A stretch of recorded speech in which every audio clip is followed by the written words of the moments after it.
Hello and welcome to the Star Trek Wars podcast. Today we'll be discussing Picard Season 3, Episode 7. I'm your co-host, Jordan, and joining me as always is my co-host, Joselyn. And Joselyn, I don't have anything witty to say today, so it's all on you. Wow. You know, I just think it's a little strange that we're broadcasting from Ackley 7 after the whole anti-Kolinar demonstrations. I just thought you would never want to be here. Well, I'm not a Vulcan. Oh.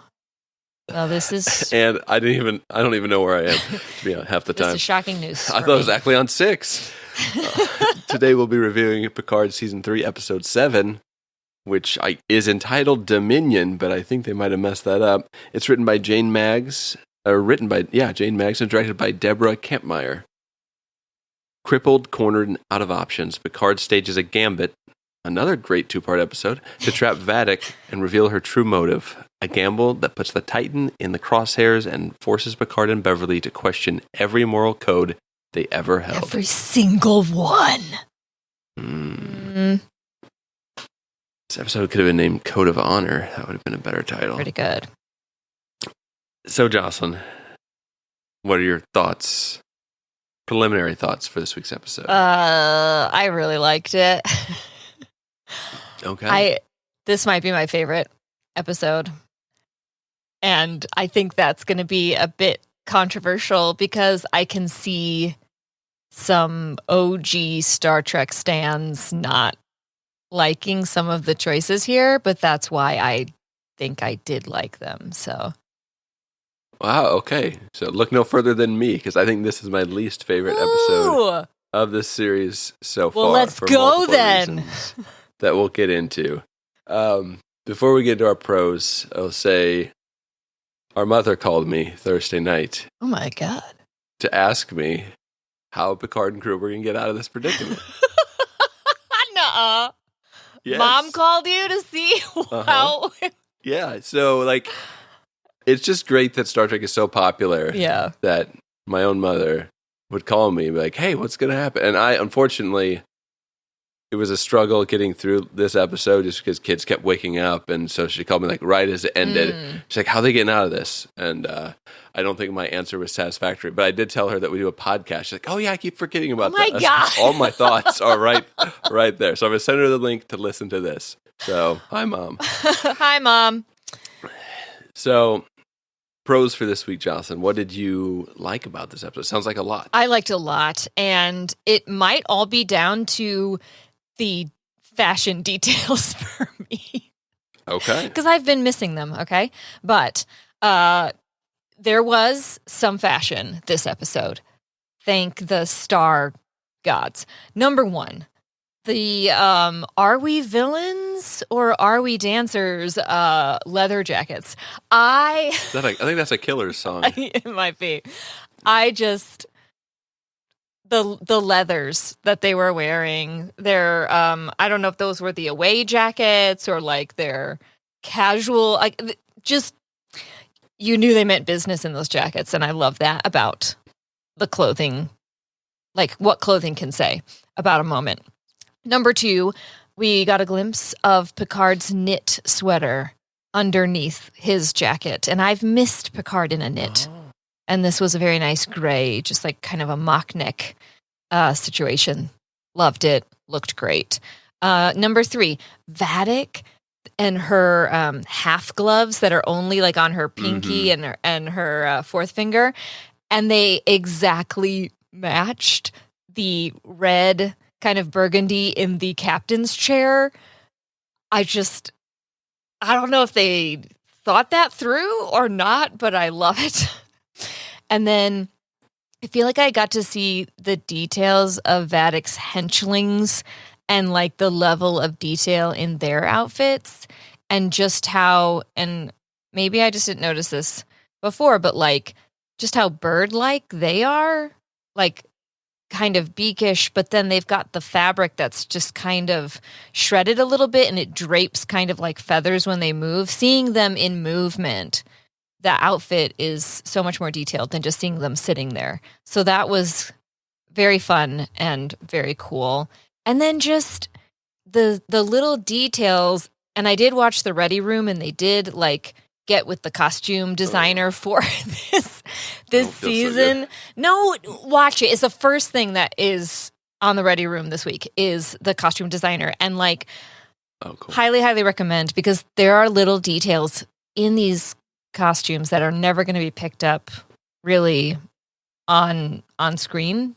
Probably because, firstly, how dark it is, but also they just on the, like on the leather shoulder details, there are these tiny like embossed Delta symbols, and you maybe might notice that they're like kind of vented, but you would never know that it's like a Delta symbol. For the Starfleet officers. Yes. On the Starfleet officers, yes. Yeah. No, not on the...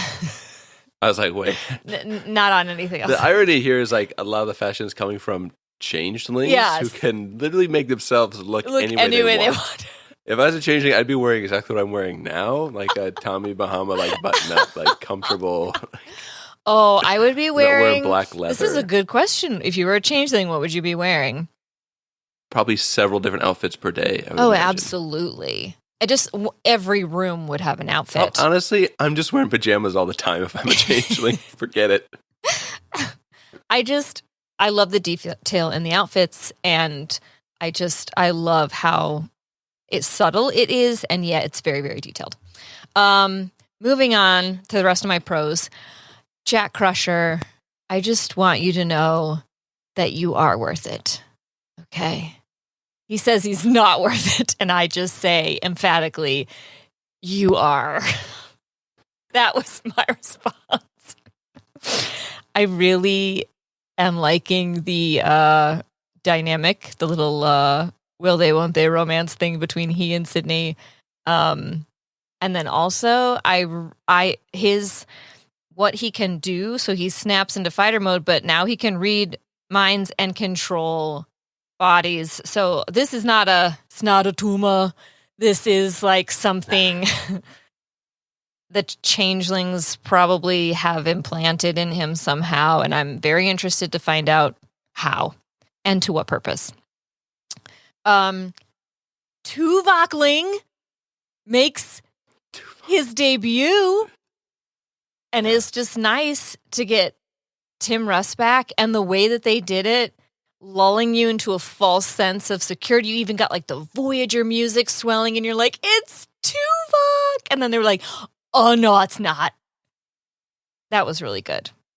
And Tim Russ is on the Ready Room this week, and it was just a good episode because I had never seen Tim Russ like interviewed before. I don't think I've ever seen him outside of the Tuvok or like playing a Klingon on DS9, like...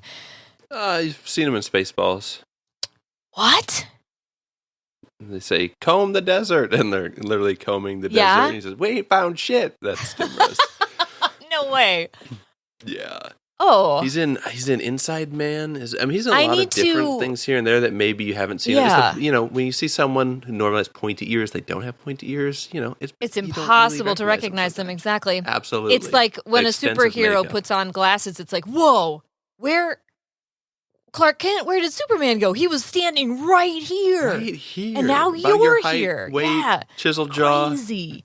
Hair color. But Tim Russ seems like a very cool dude. He's like an astronomer, and he's so animated when he talks that it's so different. It's trippy. It like kind of reminds you what a good actor he is. We got some questions answered this week. I feel like I know now why they needed Picard's body, but also Jack Crusher alive. I understand. Can you explain that to me? Yes. Okay. Later. Okay. Because they need Picard's body for maybe part of the DNA, and then they're going to finish the sequence with Jack Crusher DNA. I don't know. Because apparently Picard's body is like empty on the inside. There's no blood. Because, fun fact, DNA, it lives well beyond the point when our bodies die. It can live inside a paper bag, inside a cardboard box, in a basement of a police station for decades. And then it can live under like permafrost for millions, billions of years. So yeah, I don't know exactly why they need Picard's body, but I have a feeling they need the DNA from Picard's body and then whatever is inside of Jack Crusher's head. Okay. That's what I assume. I like that we learned why the changelings are so hybrid now, and the way that like Section 31 basically did it. I think that's really clever. Like we created our own monster. Exactly. And like the whole, well, we'll get into the ethical like conundrums later, but I also really, really like that they explained in such a substantive way why Vadic chose that body and why she is so motivated. Like she's not an assassin for hire. She has beef with the Federation. She's got beef in the game. She's got beef in the game. She's all beef, really, if you think about it. Just the reveals, the answers to the questions that are set up feel earned. They don't feel lazy. And speaking of Vadic is so good. Amanda Plummer is so good. They did such a good job of like, this is not a comic-y villain. This is a villain who's like been wronged. Her entire species, they attempted to wipe them out. And then they didn't help. Odo had to steal the, what do you call it? The cure. The antidote, and deliver to them. So, and then the experiments, and of course they don't see them as, they were just in a petri dish. They were in a vial.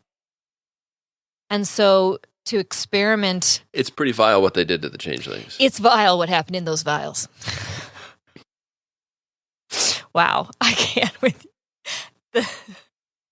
The Tommy Bahama shirt's gone to his head. That was good. That was so good. Brent Spiner switching back and be fourth, if you will. Finally. Really? You get on me That's and right. then say that? Two can play at this game. The switching back and forth, he's doing exactly what I wanted him to do last episode. So that was good to see. I liked seeing that. But really, Beverly effing Crusher is having the best season of her character's career. Like, she is something else. And I think we're seeing her, she's like in her badass mother era, Like, you will not come for my son or I will end you. I took an oath to do no harm and I'm seriously reconsidering, or whatever she said. I thought that was pretty good. Yeah, more like the hypocritical oath.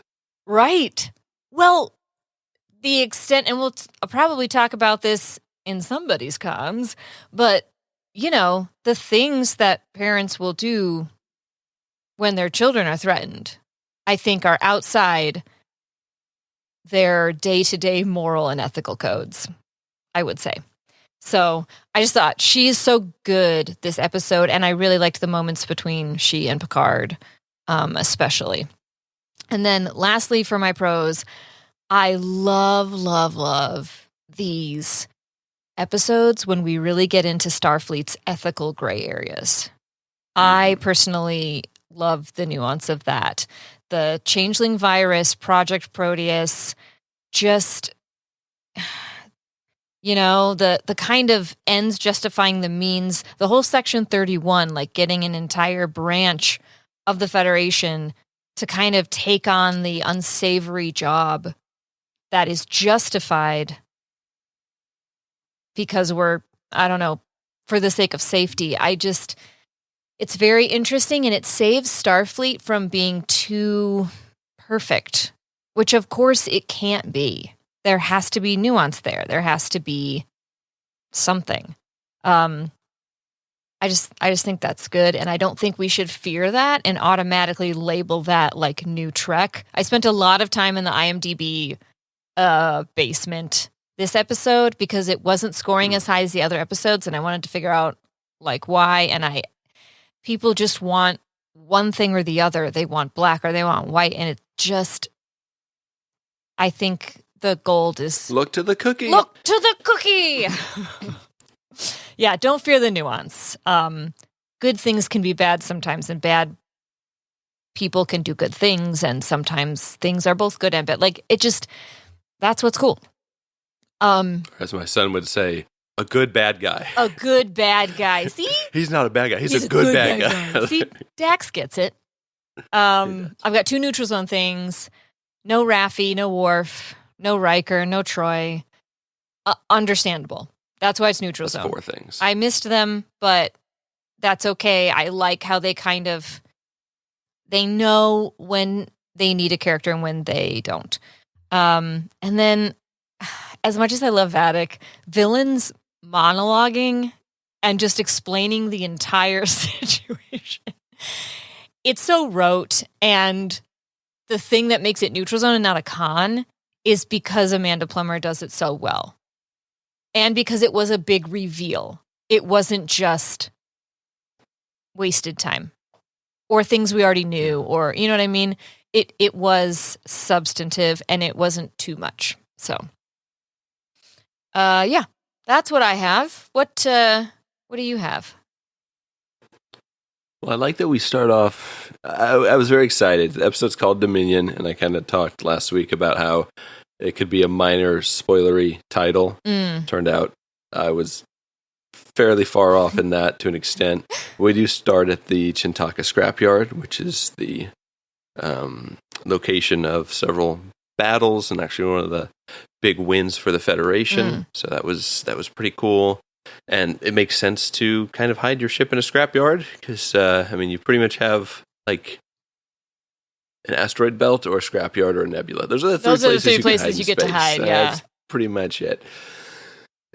I did like Tuvok, kind of. We get Tim Russ, and we get him. He gets to show emotion. He gets to smile. It's always fun when you get to see those characters, like you mentioned, that don't get to show emotion most of the time. Yeah. They get to do that and really sink their teeth into the role. And Tuvok's still alive, as the Changeling mentioned. He's like, when we're done with him, so they're not yet. Tuvok! I guess they're just torturing them, and you kind of have to push certain things aside when you're watching this, because the logistics of the Changelings knowing everyone's backstory and I guess torturing them, because Tuvok's not really going to give up much information. Right. I would not think. His mental discipline is just at that level. So like how they would be able to perfectly impersonate these people without someone catching on sooner is kind of, you kind of have to do some mental gymnastics there. And this gives me hope that perhaps we'll see the real deal, because they mentioned that the real Tuvok is still alive. So I'm thinking maybe the last episode, or maybe the second to last episode, I would assume the last episode, we get some legacy character reunions, and maybe we get to see a 7 Tuvok moment that we kind of almost got here but didn't. And maybe some other characters, maybe Janeway. That's what I'm hoping for. Lore calling Picard an old skin bag, essentially, an ancient relic. Well, he himself is looking a little bit of an ancient relic. That was pretty rich. Pretty rich coming from you. Yeah, just like, come on, dude. You're revolting. And it's like, okay, have you seen a mirror? I did like, and my favorite part of the episode is Vadic's backstory and her motivations, just her character, the experiments, why she is the way that she is. I still have some questions again about like how someone who's been goo and grew up like in the Great Link understands as much about solids as they do and talks the way they do, and even, goes through the effort of having this cool outfit on and music and all this she has different the stuff. Internet. I guess so. But yeah, there's a little bit there. There's a little more to come, I'm sure. But just Vadic's backstory, the way she explains everything, I found her arguments fairly compelling. And it really does paint Starfleet as like the wrongdoers in this situation for sure. Yeah. And what was done to her and her 9 friends, essentially. I can totally buy her motivations now. Because at the beginning of the season, she just seemed like the Wicked Witch of the West. Like, she's just evil for evil's sake. And we get what her motivations are to an extent. And like how crazy she is. And she took the form of basically her torturer, which is kind of crazy and gives you some more added dimension to her character and just how far she's willing to go. Why she needs Jack, I mean, we kind of know at this point, and the episode kind of ends where we're about to find out. It's like a Star Trek 6 moment where, we got beamed up right before we get the answers that we were about to get. So we'll see what happens. It's just a matter of, are those answers going to be satisfying? And that's why I don't like when episodes end that way, but I'll talk about that, more about that later. We hear about Project Proteus, which pretty much has to be a Section 31 project of torturing these changelings and trying to build the ultimate weapon, essentially, and weaponizing changelings, and it works. But it also has backfired, quite terribly. As it does. As it should. Yes. So the revelation that the Starfleet experiments created this breed of changelings, I thought was really cool, and hopefully opens the door to some more Section 31 stuff. And I mean, that Section 31 pretty much has to exist if Starfleet is to go to war and to have these type of things happening, because you can't have this utopian society where everyone makes the right decisions and you've got people who are coming after you like Vadic, because that, I mean, you can have other reasons for that, but this I find to be pretty compelling. And my last pro is that Data's back. Like, it seems that he is hopefully defeated Lore in this case, and just to see that camaraderie between Geordi and Data again is going to be great, and the short time that they got to share the screen in this episode. Neutral Zone wise, Data or Lore, I'll just call him Data Lore for now, say that Picard's diagnosis of Ironic syndrome is in doubt. Like, I don't know if he was glitching or he was realizing Picard had a new body or what, but that's what he says. And I'm just wondering if it was a misdiagnosis, and that's how they're going to shoehorn the Jack Crusher something into this, and what's going on with him. But that could be interesting. I don't know why they brought that up if they're not going to go somewhere with it. And then kind of the gray area of like Picard and Beverly willing to kill Vadic at this point after all the things that Picard has done to hold his ideals over the years, and all the different episodes and movies that we've seen him make the right choice, whether Starfleet agrees with it or not. He's pretty much on the right side of history in all these situations, and he even goes as far as choosing not to infect the Borg with a virus. Yeah. And the Borg abducted him and turned him into like their head honcho, and he still chooses not to do it. So it's like, it's a pretty big jump to have him just choose to shoot someone in cold blood. It's Neutral Zone because like Vadic's freaking crazy. Right. And she's going to kill everyone. Right. So immediate I can threat. understand why he's willing to do this, but it is just like, I wish it wasn't Picard making this choice. I wish maybe that Picard says, no, we can't do this, it's wrong. And then, Crusher, 20 years of, not being in Starfleet, doing her own thing, trying to protect her son. Yes. Maybe she starts firing at Vadic, and maybe Picard tries to, stop her or something. And like there's a little tension there. That would have been better, because the scene as it played out, I've got some issues with that. I'm not the only one. And really just like the cliffhanger endings with these huge, allegedly big revelations. Like, it could be a decent cliffhanger. Sure. We'll see what happens next week. But if like the cliffhanger thing is like, you're really my son, Jack, and it's like, oh my God. So I don't know what it's going to be. We will see. There's not exactly a best of both worlds situation here. So we'll see where next week goes. Yeah. But that's all the pros and Neutral Zone stuff that I had. So before we get into our cons, I just want to say that if you're enjoying the podcast, we have many, many more, 350 more. So if you like Star Trek, feel free to check out our back catalog. Star Trek Wars can be heard anywhere podcasts are heard. And really, we just like hearing from you guys. So if you want to get involved, it's really great just to have a Star Trek community. And like I mentioned, like my mom called me about Star Trek. That hasn't happened in a long time. So like everyone that I know from like the 90s that watch TNG is like getting back into Star Trek, and like the comments we're seeing, even IMDb, I think you said this was the lowest scored episode. It was like still like an 8, yeah. And I was shocked. Still getting I was like, what? super high scores like across the board. Yeah. And there's a few low ones this week, and that's going to happen from week to week. Just certain things work for people that don't work for others. But what I'm trying to say is we have a great community over there, and it's just really great talking with everyone through the season, and just everyone's feedback. It's been through the roof for this season versus, say, Discovery Season 4. Not throwing any shade. I'm just saying it's really nice to have Strange New Worlds and Picard and have people excited. People that, in some cases probably haven't watched new Star Trek hardly at all for the last 20-something years. So, and just have these characters back. It's been phenomenal. So if you want to connect with us, facebook.com/group/Star Trek Wars. We're also on Twitter at the Star Trek Wars. We have a Patreon page over at patreon.com/Star Trek Wars if you want to support the podcast. So Jocelyn, without further ado, let's get into our cons. And was there anything that did not work for you this week? Yeah, we got Tuvok, but we got no Janeway. The longer we go without me seeing Kate Mulgrew, the more connier this con gets. I want Janeway. I feel like I've been very specific about that, and no one's listening. So we better get her soon. We get Data and lore, but no Soong or before. Like, are they just... That's a pro. I don't think it's a pro. Brent Spiner can do all of them. I mean, they kind of mentioned like the partition is pretty much data, half lore. Really? So, yeah, and his brain. But we got Soong and before last episode. Yeah. So I guess they're just the dominant parts, and they're battling for control on B4. I guess and Soong are just in the back. No one really cares about B4. They're cowering in a corner, like, yeah. I hope they don't notice us over here. Yeah, there is like some work to be done on how they reintroduced the concept of data and lore, and like the merging of them.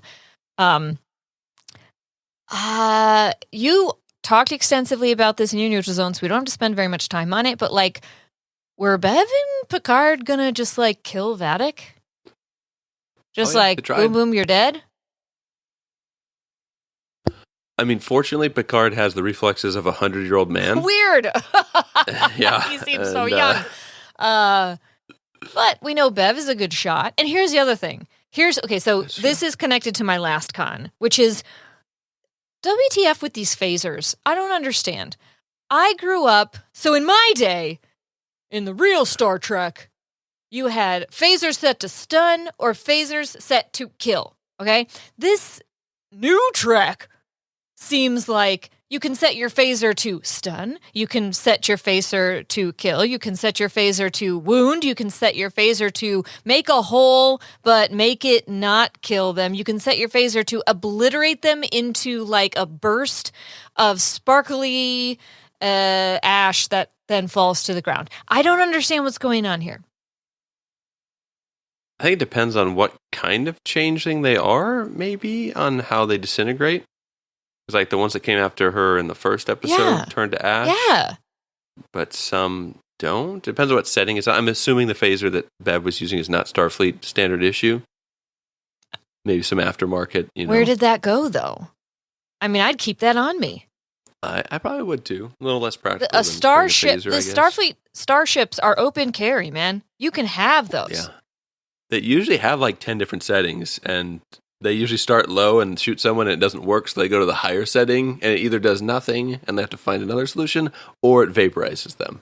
So why did they... I mean, they shot Vadic like 3 times. I don't know if they hit her or missed her. It looks like they were hitting her goo.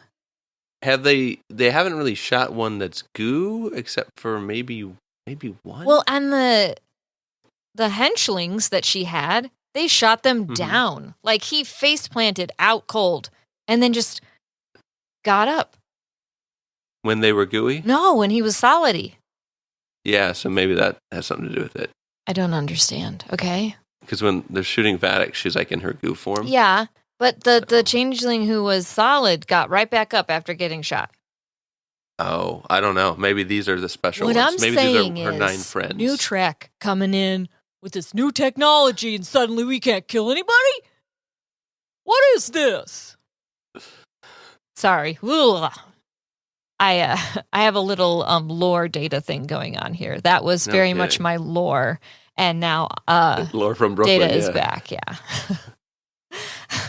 Watch Star Trek. Call your mother. Get on our Facebook page. Yeah. Okay. Those are all my cons. I have a feeling you have more. I have more cons than pros, I think, for the first time this season. And it's not that I didn't like this episode. It was just the weakest to me for a few reasons.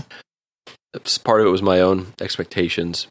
But some of the dialogue felt a bit shaky this week and just a little exposition-y. So there's just a lot of, like you said, Vatic just doing a lot of evil monologuing. There was some lines from, I can't even remember. I should cite some examples. I think there was some Geordi stuff that he said. There, like the Picard Beverly conversations were. It was just a lot of the dialogue just didn't flow as naturally. The good guys' plan this week is probably one of the biggest things for me because their whole plan, they lure Vatic in. They have her tricked. Like, why wouldn't they trap Vatic and her crew in one large force field as soon as they get on the ship?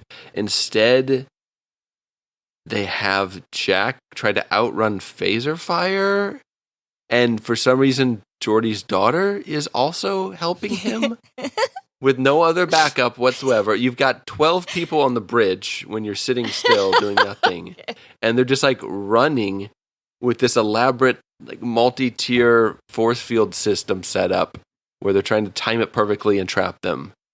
I mean, divide and conquer, right? Kind of, but you have more than 2 people, and you literally, as soon as they get on the ship, you could think of a better plan than to have them chase Jack and then trap them individually in different force fields. Yeah. It was kind of convoluted in the way it was shot. It was a little bit elaborate. Yeah, why wouldn't you take more precautions with Lore also? Like, how have you not learned? Every time you've had Lore, he's just F stuff up on your ship. All the time. At least they have him just sitting in an open room with no restraints. This makes no sense, like, Come on. And they don't understand him completely, like his brain and how it works. And it just like, okay. Perfect. Maybe just leave him sitting there so he can take over the ship.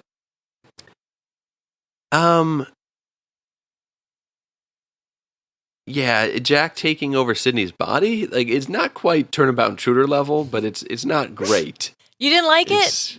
It's more closer to body and soul than Turnabout Intruder, but it's okay. But like Sydney's just like terrified, and what do I do? But it's just like another random power that Jack has that makes no sense. Yet. So like it just keeps adding up. He has the powers of if you did the X-Men, but you could only pay one actor, so you just give all the powers to one character. It's like, okay, Wolverine, you got claws, you can create storms, you throw explosive cards, which that's the worst freaking power ever. That's not great. You also have a visor that can shoot, rays out of it, and you heal real fast. Like, okay, like 1 or 2 powers, please. He's good at fighting, can hear people's thoughts, and also go into. So minds, it's telekinesis. Take over bodies. It's more than that. He can do so much. It's weird. And again, it's one of those things where they build it up so much and we haven't gotten any answers to it yet, and we're about to. And it better be good. Like, is that going to pay off? And I'm thinking the answer is probably no. How far on the scale of no to like, oh my gosh, this is awful, is it going to be? Yeah.